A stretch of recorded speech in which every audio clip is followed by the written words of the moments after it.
iko shida moja Mheshimiwa Mkuu wa Mkoa, na ipo kasumba moja. Watu wengi wanaopangiwaga hasa walimu kuja maeneo ya huku pembezoni, kila mtu ana cheti cha ugonjwa kwamba ameambiwa na daktari lazima akae karibu na hospitali. Alafu watoto wa Lugunga nani awasomeshe?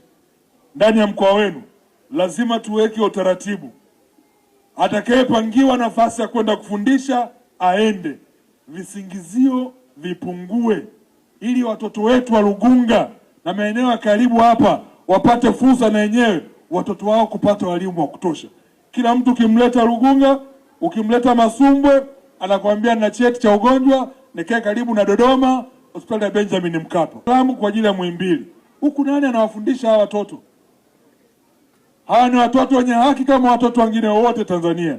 Mheshimiwa Mkuu wa Mkoa, naamini katika mgawanyo wenu huu hii itazingatiwa. Nataka niwatie shime siku ya leo. Muishike elimu, muikamate elimu. Huu ndo msingi wa kwanza wa maendeleo yenu. Wanafunzi wadogo zangu mlioko hapa, hakuna jambo linashindikana chini ya jua. Natamani siku moja mbunge wa Mbogwe atoke Nyakasaluma, muwe kama Ferguson hapa. Mkuu wa mkoa wa Geita, mkuu wa wilaya ya Geita watoke Nyakasaluma, na waziri wa madini atoke hapa shuleni.